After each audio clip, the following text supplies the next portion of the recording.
I'm looking through my journal from when I was on the jury and I had just gotten voted out of the game. And I thought that you would be interested from a college professor on what my rubric was for finding the winner of Survivor Season 48. And I broke it down into 5 categories. Darkness, which is the use of the dark arts in the game of Survivor, gameplay, social play, self-aware, and then persuasive versus defensive at Final Tribal. Let's get into it. First, darkness.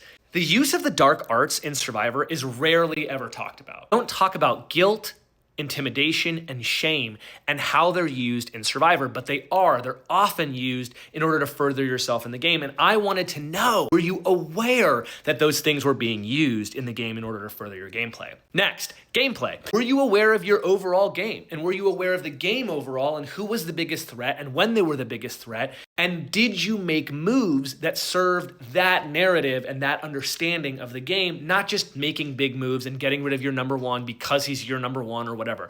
That doesn't make sense. Did you make the move to get rid of your number one because they were the biggest threat in the game and that you weren't going to beat them? Then, of course, were you adaptable? Show me how you adapted throughout the game. Next, social game. How did you manage your conflicts? And then how did you use your relationships to further yourself in the game? For example, I developed a relationship with Kyle and Eva, and Eva developed a relationship with David and Mary that saved me during the Cedric vote. My relationship with Kyle and Camilla, and then Joe and Eva's relationship with David and Mary saved me in that vote. So are you aware of how your relationships helped you in the game?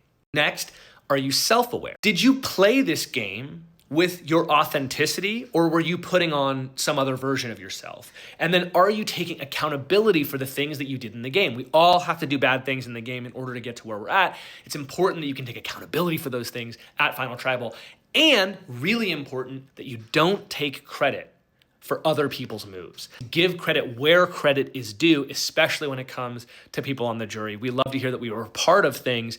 Don't want to hear that people have taken our agency away from us at Final Tribal.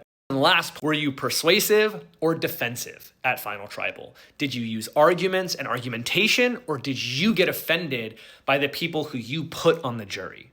I hope this helps as you watch the show and enjoy and makes more sense why the jury voted the way that they did, or at least why I thought that I voted the way that I did. This is what it was based on. This is my little journal that I based my mind on.